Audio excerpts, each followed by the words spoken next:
हाय सभी को, मैं परवीन शर्मा BLS इंस्टीट्यूट बीकानेर से आप सबका हमारे यूट्यूब चैनल पर हार्दिक स्वागत करता हूं। 2-3 दिन के बाद वापस मैं आपसे रूबरू हो रहा हूं। देखिए बच्चों, सबसे पहले मैं CBSE के स्टूडेंट्स को कॉन्ग्रेचुलेशंस कहना चाहता हूं कि उनके अब पेपर नहीं होंगे। कल आप सबको पता लग गया होगा कि CBSE ने डिक्लेयर कर दिया है कि 12th के एग्ज़ाम हम नहीं लेंगे।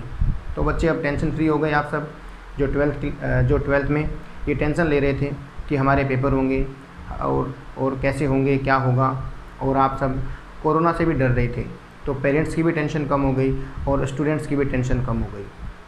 ठीक है, अब खूब मस्ती करो, मज़े करो, और कुछ दिन के बाद या अभी से ही आप अपने फ्यूचर की प्लानिंग करना शुरू कर दो। जो बच्चे 12th में थे, जिन्हें एग्ज़ाम की टेंशन थी, अब टेंशन लेने की कोई ज़रूरत नहीं है। ठीक है बच्चों। और अब जो स्टूडेंट्स 12th में आए हुए हैं, हम उन्हीं को लेकर वीडियोस बना रहे हैं। और जो स्टूडेंट्स 12th में आए हैं, जिनके अगले साल 12th बोर्ड के एग्ज़ाम होंगे, उनको टेंशन लेने की ज़रूरत है। वो बच्चे सीरियस हो जाएं, वो सीरियसनेस के साथ पढ़ाई करें। ठीक है, हमारे 12th सीरीज़ के अंदर अकाउंटेंसी में हमने चैप्टर फर्स्ट कर लिया है, चैप्टर सेकंड के हम लगभग लास्ट स्टेप पे चल रहे हैं। उसी सीरीज़ के अंदर आइए बच्चों, हम शुरू करते हैं चैप्टर सेकंड का। कुछ एक जो छोटे छोटे टॉपिक हैं जो रहते हैं वो हम करते हैं। देखिए, जैसे अभी तक हमने सेकंड चैप्टर के अंदर जो बड़ा क्वेश्चन आता है, देखिए बच्चों 6 नंबर वाला जो बड़ा क्वेश्चन है वो हमने क्या कर लिया, उसके अंदर नॉर्मल क्वेश्चन जो आता है उसको करना सीख लिया है, जिसके हमने प्रैक्टिकल क्वेश्चंस भी करे हैं। जैसे हमने देखा उसके अंदर कि जनरल एंट्रीज कैसे करते हैं बड़े क्वेश्चन में, फिर उसके बाद रिवैल्यूएशन अकाउंट कैसे बनता है, फिर हमने देखा कैपिटल अकाउंट कैसे बनता है, और फिर हमने देखा कि बैलेंस शीट कैसे बनती है। नॉर्मल क्वेश्चन हमने सीख लिया है। अब उसके बाद कुछ एक क्वेश्चन ऐसे हैं जिसमें थोड़े थोड़े चेंजेस आपके आते रहेंगे, या जैसे कहते हैं कि डिफ़िकल्टी लेवल उसका थोड़ा सा इंक्रीज़ होगा। उन्हीं टॉपिक के साथ आज हम करते हैं। जैसे आपने देखा कि हमने एक टॉपिक किया था distribution of undistributed profit and reserve, कि अवितरित संचयों और लाभों का वितरण। ठीक है, कि जब पार्टनर का एडमिशन होता है, या ये distribution of undistributed profit reserve का जो टॉपिक है, ये आपके चाहे एडमिशन हो, रिटायरमेंट हो, डेथ हो, या चाहे आपके change in existing profit sharing ratio, ये काम आपको तो करना ही होगा। जैसे रिवैल्यूएशन अकाउंट हर केस में सेम रहता है, वैसे ही डिस्ट्रीब्यूशन ऑफ अनडिस्ट्रीब्यूटेड प्रॉफिट और रिजर्व वाला जो टॉपिक है, ये पॉइंट आपका क्या रहता है, हर क्वेश्चन में सेम रहता है। ठीक है, चाहे वो आपका एडमिशन का केस है, चाहे रिटायरमेंट का है, चाहे आपके डेथ का है, चाहे आपके change in existing profit sharing ratio का केस है। मतलब कि जब भी फर्म का रिकन्स्टिट्यूशन होता है तो रिवैल्यूएशन अकाउंट सेम तरीके से बनेगा, और डिस्ट्रीब्यूशन ऑफ अनडिस्ट्रीब्यूटेड प्रॉफिट और रिजर्व वाला जो पॉइंट है वो भी आपका क्या रहेगा, सेम तरीके से बनेगा। इसमें हमने देखा कि अगर बैलेंस शीट में हमारे पास एडमिशन के समय या रिटायरमेंट डेथ के समय अगर बैलेंस शीट के अंदर या पहले से कोई अनडिस्ट्रीब्यूटेड प्रॉफिट हैं या रिजर्व्स हैं, तो उन्हें क्या कर दिया जाता है, ख़त्म कर दिया जाता है, या उन्हें बांट दिया जाता है। एडमिशन के केस की बात करें तो ओल्ड रेशियो में, ओल्ड पार्टनर में हम क्या कर देते हैं, उसे डिस्ट्रीब्यूट कर देते हैं। आइए बच्चों, देखिए जैसे मैंने आपके सामने एक बैलेंस शीट बनाई है, ये बैलेंस शीट गिवन होती है क्वेश्चन में। इसमें मैंने वही पॉइंट लिए हैं जो आपको आज बताने हैं। बाकी सब पोर्शन जो आपके पीछे के जैसा ही रहेगा। रिवैल्यूएशन अकाउंट वैसे ही बनेगा, कैपिटल अकाउंट जैसा आपको बताया गया है वैसे बनाना है, और बैलेंस शीट में आपको नई बैलेंस शीट में चेंजेस कर देने हैं। जो आपके रिवैल्यूएशन का इफेक्ट है वो सारा का सारा नई बैलेंस शीट में आपको दिखा देना है। अगर एसेट्स इंक्रीज़ है तो इंक्रीज़ कर देंगे, डिक्रीज़ है तो डिक्रीज़ कर देंगे। आइए बच्चों, जैसे मैंने एक एग्जांपल में लिया है कि एक बैलेंस शीट गिवन है आपको। इस बैलेंस शीट में जनरल रिजर्व दिया है, एक वर्कमैन कंपनसेशन रिजर्व WCR दिया है, और प्रॉफिट एंड लॉस अकाउंट का बैलेंस दिया है 65,000। तो देखिए, और नीचे यहाँ मैं कुछ पॉइंट लिखूँगा। अभी हमारा जो केस फर्स्ट है उसमें कुछ नहीं है, इसमें ये चीज़ें आपके बैलेंस शीट के अंदर दी हैं और नीचे कोई भी पॉइंट नहीं दिया है। देखिए बच्चों, अब बात करते हैं सबसे पहले जनरल रिजर्व की। इसका क्या करना है, तो आपको बताया कि एडमिशन के समय, और थोड़ा देखिए क्वेश्चन के अंदर मैंने ये भी लिया है क्वेश्चन में कि A और B पार्टनर हैं 3:2 के, दे admit C for 1/6 year, and the new ratio between A, B, C will 3:2:1। A और B 2 पार्टनर है, इन्होंने C को एडमिट किया और नया रेशियो इनका क्या हो जाता है, 3:2:1 हो जाता है। ये क्वेश्चन है। इस क्वेश्चन के साथ ही अब सॉल्यूशन देखिए इसका क्या होगा। आपके भी जो बड़ा क्वेश्चन आएगा उसमें ऐसी सिचुएशन आएगी, उस सिचुएशन को देख के आपको हैंडल करना है। देखिए इस क्वेश्चन में आपके सबसे पहले जनरल रिजर्व दिया है 60,000। तो सर देखिए बच्चों, जो 60,000 जो रिज़र्व दिया है, अब इसका क्या करना है। ये कौन सा रिज़र्व है, बैलेंस शीट के अंदर कुछ भी चीज़ दी है ये आपके सी के आने से पहले के बैलेंसेस हैं, ठीक है। जो नया पार्टनर आया उससे पहले के बैलेंसेस हैं। तो इसमें जब देखेंगे जनरल रिजर्व का बैलेंस, ये भी रिजर्व कौन सा है, अनडिस्ट्रीब्यूटेड रिजर्व हुआ, ऐसा रिजर्व जो बैलेंस शीट में पड़ा है, पार्टनर में डिस्ट्रीब्यूट नहीं किया गया है। तो हम क्या करेंगे, इस रिजर्व को डिस्ट्रीब्यूट कर देंगे, ठीक है। इस रिजर्व को डिस्ट्रीब्यूट करेंगे किसके अंदर, ओल्ड पार्टनर ओल्ड रेशियो। देखिए इसे कैसे डिस्ट्रीब्यूट करेंगे, इसकी एंट्री देखिए, ओल्ड पार्टनर ओल्ड रेशियो में डिस्ट्रीब्यूट करेंगे तो रिजर्व तो ख़त्म हो जाएंगे और कैपिटल क्या हो जाएगी, इंक्रीज हो जाएगी। किनकी, ओल्ड पार्टनर्स की। तो एंट्री क्या बनेगी, general reserve account debit to old partners capital account, या हम कह सकते हैं general reserve account debit to A capital to B capital to C. आएगा क्या, नहीं आएगा, क्योंकि सी तो नया पार्टनर है, ए और बी पुराने हैं, तो ए और बी में डिस्ट्रीब्यूट होगा। तो कैपिटल अकाउंट के बाई साइड में हम डिस्ट्रीब्यूट कर देंगे जनरल रिजर्व को, बाई जनरल रिजर्व। अमाउंट कितना है, 60,000। ओल्ड रेशियो क्या है, 3:2। 3:2 में हम डिवाइड कर देंगे तो आपका आएगा 36,000 ए के पोर्शन में आएगा और 24,000 बी के वाले में आएगा, और आपका क्वेश्चन कंप्लीट हो जाएगा, ठीक है। नेक्स्ट आपका वर्कमैन कंपनसेशन रिज़र्व। ये भी एक तरह से रिज़र्व है जो वर्कमैन को कंपनसेशन करने के लिए, या कभी किसी कर्मचारी के साथ दुर्घटना हो जाती है तो उसमें काम लिया जाता है। लेकिन अब सी आ गया, सी के आने के बाद उस समय जब सी आया तब रिज़र्व कितना था, WCR के अंदर 30,000 था। ये एक इम्पोर्टेंट पॉइंट है, WCR जो है इसके बारे में आपको काफ़ी केसेस, 3-4 केस आएंगे, उसके बारे में आपको सीखना है, ठीक है। अभी हम ये मान के चल रहे हैं पहले केस में कि WCR आपको लायबिलिटी साइड में ओल्ड बैलेंस शीट में दिया है, नीचे WCR के बारे में कुछ भी कोई इन्फॉर्मेशन नहीं है, तो इसे हम सिंपल रिजर्व के जैसे मानते हुए क्या करेंगे, कैपिटल अकाउंट में डिस्ट्रीब्यूट कर देंगे। तो ये पहला केस था WCR का जिसमें नीचे कुछ नहीं दिया हो, तो डायरेक्ट हम क्या करेंगे, by WCR, by workman compensation reserve 30,000 को डिस्ट्रीब्यूट कर देंगे ओल्ड पार्टनर ओल्ड रेशियो 3:2 के अंदर। तो आपका बैलेंस आ जाएगा कितना, 18,000 और 12,000, ठीक है, सिंपल है। ऐसे थर्ड पॉइंट मैंने लिया P&L अकाउंट। P&L अकाउंट आपको दे रखा है 65,000, प्रॉफिट एंड लॉस का बैलेंस है। ये बैलेंस कौन सा है, लायबिलिटी साइड में दिया है तो वो अनडिस्ट्रीब्यूटेड प्रॉफिट है। अगर मैं इस बैलेंस को एसेट साइड में लिख देता हूँ, कई बार आपको यहाँ भी दिखेगा कि profit and loss account asset side में दिया हुआ है, मान लो 65,000, तो ये क्या हुआ, एसेट मीन्स डेबिट बैलेंस हुआ, P&L का डेबिट बैलेंस मीन्स ये आपका लॉस का बैलेंस दिया है, और ये क्या दिया है, प्रॉफिट का बैलेंस दिया है। अगर अनडिस्ट्रीब्यूटेड प्रॉफिट या P&L का प्रॉफिट का बैलेंस दिया हुआ है तो कैपिटल अकाउंट के बाय साइड में, क्योंकि प्रॉफिट अब हम डिस्ट्रीब्यूट कर देंगे ओल्ड पार्टनर ओल्ड रेशियो में, तो कैपिटल क्या हो जाएगी, इंक्रीज होगी। अगर बैलेंस शीट के अंदर लायबिलिटी साइड में P&L का बैलेंस दिया है तो कैपिटल अकाउंट के बाय साइड में आएगा, और P&L का बैलेंस शीट के अंदर एसेट साइड में दिया है तो कैपिटल अकाउंट के कहाँ आएगा, टू साइड में आएगा। रीज़न आपको क्लियर है, क्योंकि liability side means credit balance, it means ये प्रॉफिट हुआ, asset side means debit balance, ये क्या हुआ, आपका लॉस हुआ, ठीक है। तो देखिए अभी हमने प्रॉफिट को लिया है, लॉस को लिया नहीं है। अगर आपके लॉस आता है तो आप कैपिटल अकाउंट के डेबिट साइड में डिस्ट्रीब्यूट कर देंगे। प्रॉफिट है कैपिटल अकाउंट के बाय साइड में, by profit and loss account, ठीक है। अमाउंट आपका कितना है, 65,000 है, रेशियो ओल्ड रेशियो 3:2। आप जब डिस्ट्रीब्यूट करेंगे तो आपका आएगा 39,000 एंड 26,000। क्लियर है। तो बच्चों ये तो था सिंपल क्वेश्चन, जब आपको अनडिस्ट्रीब्यूटेड प्रॉफिट और रिजर्व्स के बारे में कुछ ना कहा गया हो तो आप डायरेक्ट जितना अमाउंट आपके ओल्ड बैलेंस शीट में है उन सभी रिजर्व्स को आप क्या करेंगे, डिस्ट्रीब्यूट कर देंगे old partner old ratio capital account के बाय साइड में। क्लियर है। अब हम शुरू करते हैं बच्चों वो वाले टॉपिक जो आपको कंफ्यूज करेंगे इसके अंदर, या वो पॉइंट्स जो आपको कंफ्यूज करेंगे या जिनसे आपका क्वेश्चन गलत हो सकता है।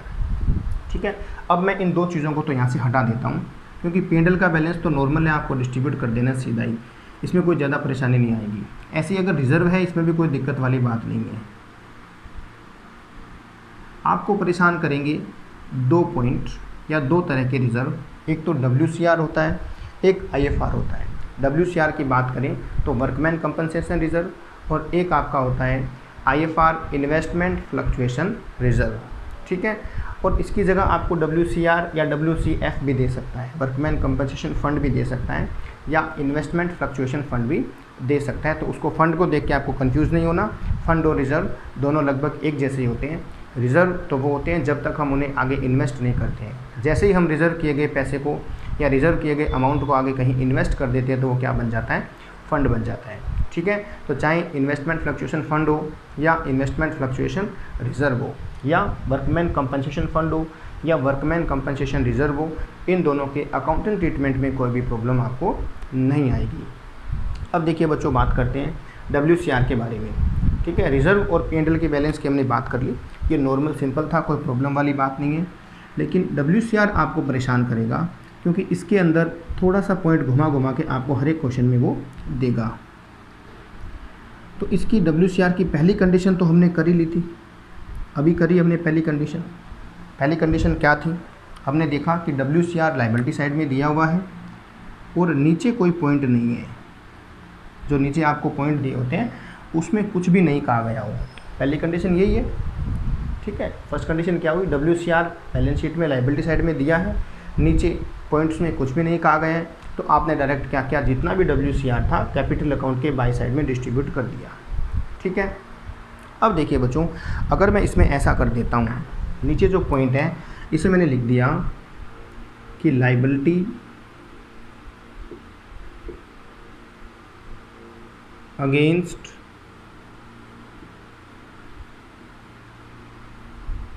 WCR will be 10,000। अब आपको थोड़ी सी प्रॉब्लम आ जाएगी। नीचे कहा कि liability against WCR will B कितनी है, 10,000 की वर्कमैन कंपनसेशन रिजर्व के संबंधित जो दायित्व है वो आपको कितने रखने हैं, 10,000 रखने हैं। अब वो इंक्रीज डिक्रीज वाली सिचुएशन आपको ध्यान रखनी पड़ेगी। इट मीन्स अब हमारे ये हुआ कि WCR का ओल्ड बैलेंस कितना है, 30,000 है, और नया बैलेंस कितना रखना आपको, 10,000 रखना है। अब आपको सोचने वाली बात हो जाएगी कि नए बैलेंस में कैसे करेंगे। ठीक है, तो देखिए, अब ओल्ड बैलेंस 30,000, न्यू बैलेंस 10,000, तो मैं सीधा कह सकता हूँ कि WCR कितने से कम करना, आपको 20,000 रुपये से कम करना है। तो इस 20,000 का करोगे क्या, ये 20,000 आप कैपिटल अकाउंट में डिस्ट्रीब्यूट कर देंगे, क्योंकि लायबिलिटी 10,000 रखनी है, WCR 20,000 से कम हो रहा है। अब रिज़र्व कम हो रहे हैं तो 20,000 रिज़र्व कहाँ जाएगा, रिज़र्व कैपिटल अकाउंट के बाई साइड में जाएंगे। तो इस केस के अंदर आप पहला काम तो करेंगे, जो 20,000 कम हुआ है उसे कैपिटल अकाउंट में डिस्ट्रीब्यूट कर देंगे, और WCR का नया बैलेंस कितना हुआ, 10,000, ये कहाँ करेंगे, नई बैलेंस शीट के अंदर लायबिलिटी साइड में आप इसे शो कर देंगे।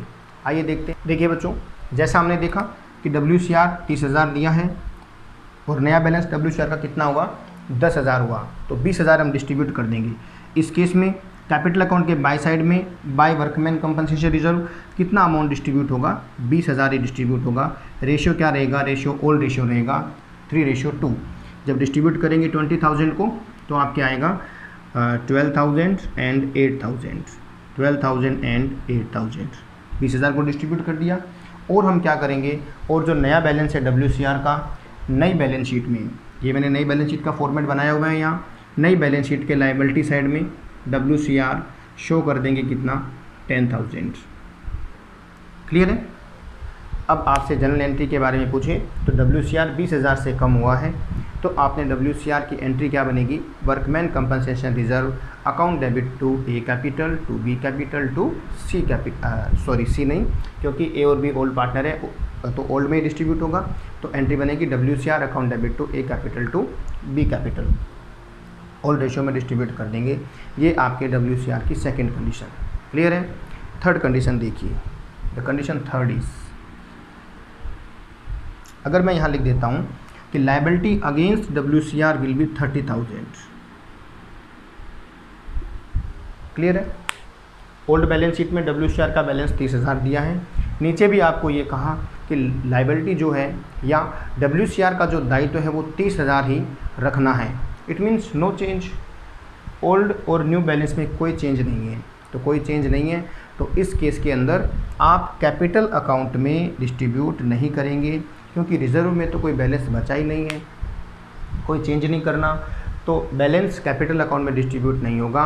डायरेक्ट आपके नई बैलेंस शीट में जो बैलेंस आएगा वो 30 का 30,000 ही आ जाएगा।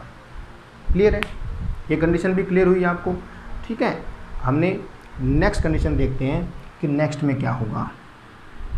अब नेक्स्ट कंडीशन ये आपको समझने वाली है। अगर मैंने कहा कि liability against WCR will B 40,000, कितना कहा कि liability against WCR will B 40,000 कि वर्कमैन कंपनसेशन रिजर्व, कर्मचारी क्षतिपूर्ति जो रिजर्व है उस संचय जो है उसका नया बैलेंस कितना है, 40,000 रखना है। अब आपने देखा कि पहले रिजर्व में 30,000 थे, अब रिजर्व में कितने रखने हैं, 40,000। अब यहाँ वो वाला फंडा लगेगा कि जिसमें लायबिलिटी आपकी इंक्रीज़ हो गई, क्योंकि रिजर्व लायबिलिटी साइड में दिखाए जाते हैं, एक तरह से लायबिलिटी होती है। तो ठीक है, तो वो क्या हुआ, लायबिलिटी इंक्रीज़ हुई। जैसे ही लायबिलिटी इंक्रीज़ होगी तो क्या हो जाएगा, नुकसान होगा। तो जैसे ही WCR इंक्रीज़ होगा तो वो कहाँ जाएगा, रिवैल्यूएशन अकाउंट में जाएगा। क्लियर है। यहाँ आपको देखना है कि जैसे ही WCR इंक्रीज़ होगा तो जितना अमाउंट इंक्रीज़ हुआ है वो आपके कैपिटल अकाउंट में ना जाकर कहाँ जाएगा, रिवैल्यूएशन अकाउंट में जाएगा। तो उसके लिए क्या करना पड़ेगा, आपको छोटा सा रिवैल्यूएशन अकाउंट बनाना पड़ेगा। देखो मैं छोटा सा बना देता हूँ आपके यहाँ। जैसे मान लो ये रिवैल्यूएशन अकाउंट है, तो कितने रुपए से आपके WCR इंक्रीज़ हो रहा है, यहाँ 10,000 से, तो 10,000 का नुकसान कहाँ जाएगा, रिवैल्यूएशन के डेबिट साइड में। आप यहाँ लिख देंगे 2WCR, ठीक है, और कितना हुआ, 10,000 हुआ। क्लियर है। अब एक तरह से ये क्या हुआ, 10,000 का लॉस हुआ, तो इस लॉस को डिस्ट्रीब्यूट किस में कर देंगे, ओल्ड पार्टनर ओल्ड रेशो, ठीक है ना। तो ओल्ड पार्टनर ओल्ड रेशो में डिस्ट्रीब्यूट हो जाएगा। तो A capital debit, B capital debit to revaluation account. Clear है। ये आपके एंट्री बनेगी अगर WCR इंक्रीज़ होता है। ठीक है, अगर इतना ही क्वेश्चन आता है और एंट्रीज आती हैं तो आपको इस WCR के लॉस को डिस्ट्रीब्यूट करने की एंट्री भी शो करनी पड़ती है। लेकिन अगर बड़े क्वेश्चन में ये पॉइंट है तो बड़े क्वेश्चन में ये बैलेंस अपने आप रिवैल्यूएशन में एडजस्ट हो जाता है, तो आपको अलग से एंट्री करने की कोई ज़रूरत नहीं है। Is it clear. ओके, अब देखिए जो हमारा नया बैलेंस 40,000 है, तो बैलेंस शीट में तो नया बैलेंस जाएगा, नई बैलेंस शीट में, नई बैलेंस शीट में हम यहाँ कितना लिख देंगे, 40,000। ठीक है, और कैपिटल अकाउंट में कुछ नहीं आएगा क्योंकि WCR तो इंक्रीज़ हो रहा है, इसमें कोई रिजर्व में कोई बैलेंस बचा ही नहीं है। ठीक है बच्चों, तो ये हमारे केसेस थे WCR से रिलेटेड, वर्कमैन कंपनसेशन रिजर्व से रिलेटेड। समझ में आया आपको। देखिए हमने पहला केस किया जब WCR के बारे में नीचे कुछ नहीं बोला, तो हमने क्या किया था, जितना WCR था ओल्ड पार्टनर ओल्ड रेशियो में डिस्ट्रीब्यूट कर दिया कैपिटल अकाउंट में। पहला केस क्लियर। सेकंड केस हमने देखा WCR ऊपर जो था ओल्ड बैलेंस शीट के अंदर वो 30,000 था, नीचे हमने देखा WCR को कितना लायबिलिटी रखनी है, 10,000 रखनी है। तो हमने नई बैलेंस शीट में 10,000 शो किया और जितने रुपए से रिजर्व कम हुआ वो 20,000 हमने कैपिटल अकाउंट के बाई साइड में ट्रांसफ़र कर दिए ओल्ड पार्टनर ओल्ड रेशियो में। नेक्स्ट थर्ड कंडीशन हमने देखी जब ऊपर भी 30,000 था और नीचे पॉइंट में भी 30,000 था, उस केस में ना कैपिटल अकाउंट में ट्रांसफ़र किया ना रिवैल्यूएशन में, डायरेक्ट हमने नई बैलेंस शीट में 30 का 30,000 शो कर दिया। उसके बाद नेक्स्ट फोर्थ केस हमने देखा कि जब WCR की लायबिलिटी इंक्रीज़ हो जाती है तो जितने रुपए से इंक्रीज़ होगी वो कहाँ जाएगा, आपके रिवैल्यूएशन अकाउंट में जाएगा और नया बैलेंस जो है वो नई बैलेंस शीट में चला जाएगा, कैपिटल अकाउंट में ट्रांसफ़र आप नहीं करेंगे। ठीक है बच्चों, तो नेक्स्ट देखिए ऐसे ही आपके इन्वेस्टमेंट फ्लक्चुएशन रिजर्व है, उसमें भी आपको ध्यान रखना है। उसमें क्या होगा देखते हैं, उम्मीद करता हूँ कि आपको समझ में आ रहा होगा। अब ऐसे ही आपके एक रिजर्व और होता है जो आपको कंफ्यूज करता है बड़े क्वेश्चन के अंदर, इन्वेस्टमेंट फ्लक्चुएशन रिजर्व। उसमें क्या करेंगे, उनकी कंडीशंस को देखें। जैसे आपको ओल्ड बैलेंस शीट में दिया हुआ है इन्वेस्टमेंट फ्लक्चुएशन रिजर्व। क्लियर है? जैसे हमने देखा कि आपको जो इन्वेस्टमेंट फ्लक्चुएशन रिजर्व है वो यहाँ कितना दिया हुआ है, 5000 दिया हुआ है। उसके बाद इसके साथ में आपको इन्वेस्टमेंट भी देगा। यहाँ एसेट साइड में क्या देगा, इन्वेस्टमेंट भी देगा। मान लो इन्वेस्टमेंट की वैल्यू जो आपके दे रखी है 50,000, ऐसे करके दिया जाएगा। क्लियर है? अब देखिए ये जो जैसे हमने देखा WCR, इन्वेस्टमेंट फ्लक्चुएशन रिजर्व, ये सब रिजर्व कौन से रिजर्व हैं? ये सब स्पेसिफिक रिजर्व हैं, विशेष संचय होते हैं जो किसी विशेष उद्देश्य हेतु बनाए जाते हैं, किसी विशेष प्रोविज़न से या किसी विशेष काम के लिए बनाए जाते हैं। जैसे इन्वेस्टमेंट फ्लक्चुएशन रिजर्व जो है वो किस लिए बनाया जाता है? वो इसलिए बनाया जाता है कि अगर इन्वेस्टमेंट की वैल्यू डिक्रीज़ होती है तो उस लॉस को हम कंपनसेट कर लें। कहाँ से? इस रिज़र्व से हम उसे कंपनसेट कर लें। देखिए इससे संबंधित आपके क्वेश्चन में कैसे कैसे पॉइंट्स आ सकते हैं। पहला केस ध्यान से सुने। फर्स्ट केस क्या होगा? फर्स्ट केस आपका यही है, इन्वेस्टमेंट 50,000 दिया है। IFR आपको, मैं बार बार इसको IFR कहूँगा, ठीक है? तो IFR जो आपको वो दिया है वो 5000 दिया हुआ है, और नीचे जो है वो कुछ भी नहीं दिया है। पहला केस क्या है? नीचे पॉइंट्स में आपको IFR के बारे में या इन्वेस्टमेंट के बारे में कुछ भी मेंशन नहीं है। तो क्या करना है? तो सिंपल सी बात है कि आप क्या कहेंगे, बताइए क्या करेंगे बच्चों? हाँ, तो आप क्या देखेंगे कि सर, आप कहेंगे कि सर ये तो रिज़र्व है, और रिज़र्व जितने भी होते हैं एडमिशन के समय, रिटायरमेंट के समय, डेथ के समय, change in profit sharing ratio के समय ओल्ड पार्टनर या ओल्ड रेशियो में डिस्ट्रीब्यूट कर दिए जाते हैं। ठीक है? तो ठीक है, तो हम सीधा सा क्या करेंगे, इसको डिस्ट्रीब्यूट कर देंगे ओल्ड पार्टनर कैपिटल में। तो हम बाय साइड में लिख देंगे by investment fluctuation reserve IFR old ratio के अंदर, तो 3000 और 2000। पहला केस कंप्लीट। ठीक है? और इन्वेस्टमेंट की जो नई, क्योंकि इन्वेस्टमेंट नो चेंज है, बैलेंस शीट जब नई बैलेंस शीट बनाएंगे तो नई बैलेंस शीट में इन्वेस्टमेंट कितनी हो जाएगी, यहाँ पहले भी 50,000 थी, अब भी कितनी रहेगी, 50,000 रहेगी। ठीक है बच्चों, पहला केस कंप्लीट हो गया। सेकंड केस देखिए, सेकंड केस में IFR आपको 5000, इन्वेस्टमेंट 50,000, नीचे आपको दे दिया कि जो इन्वेस्टमेंट की जो वैल्यू है, इन्वेस्टमेंट वैल्यूड, या कह दिया कि value of investment, value of जो इन्वेस्टमेंट है, वैल्यू ऑफ इन्वेस्टमेंट ₹60,000। देखिए ध्यान से देखना आपको कि इन्वेस्टमेंट की वैल्यू कितनी दी है, 60,000। क्लियर है? अब इस केस में क्या करेंगे, तीन चीज़ें हैं, IFR दिया है, इन्वेस्टमेंट 50,000 है, और इन्वेस्टमेंट का रिवैल्यूएटेड अमाउंट या पुनर्मूल्यांकित मूल्य कितना दिया आपको, 60,000 दिया है। तो देखिए सोचिए बच्चों क्या करेंगे इसके अंदर, ज़रा सोचें। आप देखेंगे कि इन्वेस्टमेंट की वैल्यू 50 थी, अब कितनी हो गई, 60 हो गई। 10,000 से इन्वेस्टमेंट बढ़ी, इन्वेस्टमेंट बढ़ेगी तो प्रॉफिट हुआ, नुकसान तो हुआ ही नहीं है।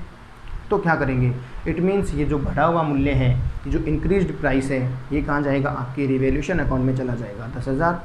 और IFR जो है इसका तो कोई फ़र्क ही नहीं पड़ा इसको, तो ये तो कब काम आएगा, जब इन्वेस्टमेंट घटेगी, घटी तो है नहीं, इन्वेस्टमेंट तो इंक्रीज़ हुई है, तो IFR पे कोई फ़र्क नहीं पड़ा।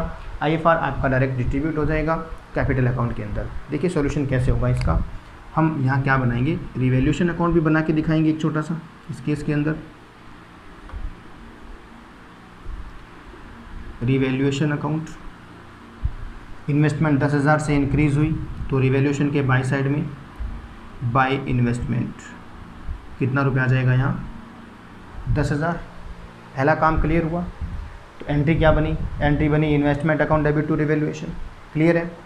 सेकंड काम क्या करेंगे, सेकंड हम करेंगे WCR जो 5,000 है वो डिस्ट्रीब्यूट कर देंगे, बिल्कुल कैपिटल अकाउंट के अंदर बाय IFR 3000 और 2000 ओल्ड रेशियो में डिस्ट्रीब्यूट कर देंगे। थर्ड काम क्या होगा, बताइए थर्ड स्टेप क्या होगा। तीसरा स्टेप, इन्वेस्टमेंट का नया मूल्य आ जाएगा नई बैलेंस शीट में, 50 की जगह कितना हो जाएगा, ये 60,000 हो जाएगा, और आपकी सेकंड कंडीशन भी क्लियर हो जाएगी। क्लियर है? उम्मीद करता हूँ कि आपको समझ में आ रहा होगा। देखिए इसी तरह नेक्स्ट केस क्या होगा। ठीक है, next case next simple case है कि अगर मैंने यहाँ लिखा कि वैल्यू ऑफ इन्वेस्टमेंट 50,000, अगर इन्वेस्टमेंट की वैल्यू कितनी है 50,000 है। अब जब इन्वेस्टमेंट की वैल्यू 50,000 है, ओल्ड जो वैल्यू है वो भी 50,000 है, तो नो चेंज। तो सिंपल सी बात है, सीधा ही हम IFR को क्या करेंगे, कैपिटल अकाउंट में डिस्ट्रीब्यूट कर देंगे। नई बैलेंस शीट में बैलेंस कितना आ जाएगा, 50,000 आ जाएगा। सिंपल है, रिवैल्यूएशन अकाउंट में कुछ नहीं जाएगा। थर्ड केस में रिवैल्यूएशन अकाउंट में कुछ भी नहीं जाएगा। क्लियर हुआ। फोर्थ केस देखिए, केस फोर्थ में मैंने यहाँ इन्वेस्टमेंट की जो वैल्यू है वो लिख दी कितनी, 45,000। देखिए बच्चों, इन्वेस्टमेंट की वैल्यू कितनी हो गई, 45,000। तो बताइए आप क्या करेंगे। आप कहेंगे कि सर इन्वेस्टमेंट पहले 50,000 थी, अब इन्वेस्टमेंट 45,000 हो गई, 5,000 से इन्वेस्टमेंट कम हुई, इट मीन्स एसेट्स डिक्रीज़ हो गई। और जैसे ही एसेट डिक्रीज़ होती है सर, आपने तो बताया था कि रिवैल्यूएशन अकाउंट के टू साइड में लिख देना। ठीक है, तो आप क्या करेंगे, यहाँ लिख देंगे टू इन्वेस्टमेंट कितने से कम हो गई, 5,000, क्योंकि एसेट कम हुई है।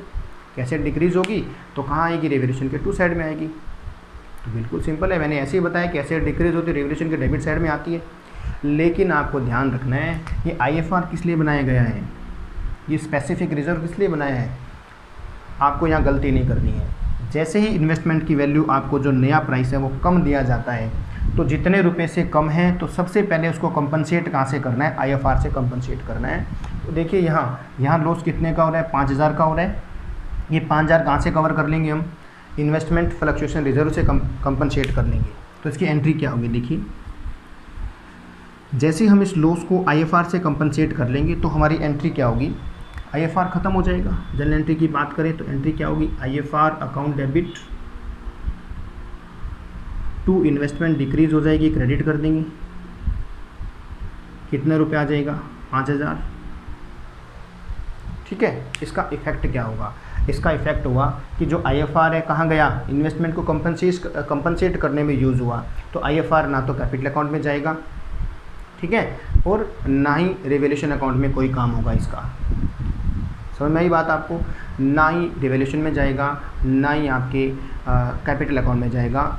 इस IFR 5,000 को हमने यूज़ किया इन्वेस्टमेंट को कंपनसेट करने में, इसके लॉस को कवर करने में। एक एंट्री ज़रूर हो जाएगी, IFR account debit to investment, ये एंट्री होगी। और नई बैलेंस शीट के अंदर जो इन्वेस्टमेंट का मूल्य होगा वो कितना होगा, 45,000 शो कर देंगे। कैपिटल अकाउंट में कुछ भी ट्रांसफ़र नहीं होगा। उम्मीद करता हूँ कि ये कंडीशन भी आपको समझ में आई होगी। ठीक है, नेक्स्ट कंडीशन देखिए, नेक्स्ट क्या हो सकता है। नेक्स्ट इससे भी अच्छी एंट्री है। देखिए अगर हम बात करें कि अगर मैं इन्वेस्टमेंट का जो नया प्राइस है वो यहाँ कर देता हूँ 40,000। सिचुएशन समझ गया सबको, आप अलग अलग करते जाना, ठीक है ना। यहाँ मैंने नेक्स्ट केस में क्या किया, इन्वेस्टमेंट की वैल्यू 40,000 कर दी। ओल्ड प्राइस कितना था, 50,000, नया प्राइस कितना किया, 40,000। IFR में बैलेंस कितना आपका, 5,000। तो अब बताइए क्या करेंगे। आप कहेंगे सर इन्वेस्टमेंट 10,000 से कम हुई है, बिल्कुल सही है, 10,000 से कम हुई है। लेकिन आप IFR से मैक्सिमम कितना कवर कर सकते हैं, 5,000 ही कवर कर सकते हैं। बाकी का 5,000 तो लॉस हुआ। ये जो बाकी का 5,000 जो लॉस हुआ है ये आपके रिवैल्यूएशन अकाउंट में ट्रांसफ़र होगा। ठीक है, देखिए अगर हम यहाँ एंट्री की बात करते हैं तो एंट्री क्या हुई, एंट्री हुई IFR अकाउंट डेबिट, इन्वेस्टमेंट कम हुई इसलिए हमें क्रेडिट करना पड़ेगा टू इन्वेस्टमेंट। अब आप देखेंगे कि इन्वेस्टमेंट तो कितने से कम हुई है, 10,000 से, और जबकि IFR आप कितना कवर कर सकते हैं, IFR तो आप 5,000 ही डेबिट कर सकते हैं, क्योंकि बैलेंस कितना है, 5,000 ही है आपके पास। बाकी का 5,000 कहाँ जाएगा, बाकी का जाएगा रिवैल्यूएशन अकाउंट में। इस एंट्री को बड़े ध्यान से कर लेना, आपके क्वेश्चन में 2 नंबर में एंट्री भी बहुत बार पूछी गई है। तो बाकी का 5,000 कहाँ जाएगा, एंट्री बन गई IFR account debit, revaluation account debit to investment. Clear है। अब इसको शो कैसे करेंगे, शो कैसे करेंगे, IFR का बैलेंस तो ख़त्म हो गया तो कैपिटल अकाउंट में ट्रांसफ़र नहीं होगा, पहले काम तो ख़त्म, ये काम तो ख़त्म हुआ। रिजर्व को हम इसमें ट्रांसफ़र कैपिटल अकाउंट में नहीं कर सकते। उसके बाद बात करते हैं रिवैल्यूएशन अकाउंट के अंदर 5,000 शो करने की, ये शो कर देंगे। एंट्री करने के बाद आप रिवैल्यूएशन अकाउंट बनाएंगे, रिवैल्यूएशन अकाउंट के टू साइड में आप लिख देंगे कितना, 5,000। टू इन्वेस्टमेंट कितना आ जाएगा, 5000 आ जाएगा।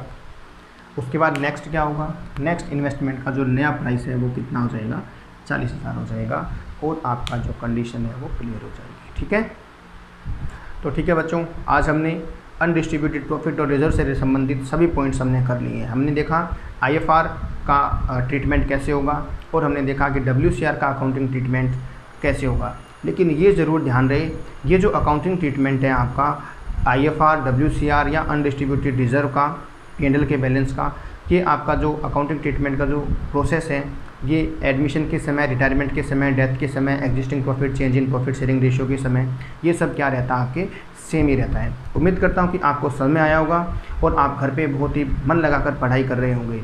ठीक है, आप पढ़ाई करने के साथ साथ कुछ एक्स्ट्रा जो क्वेश्चंस हैं वो भी आप, जो मैं भेजता हूँ आपको, वो आप करते रहें। ठीक है, धन्यवाद, थैंक्स आज के लिए।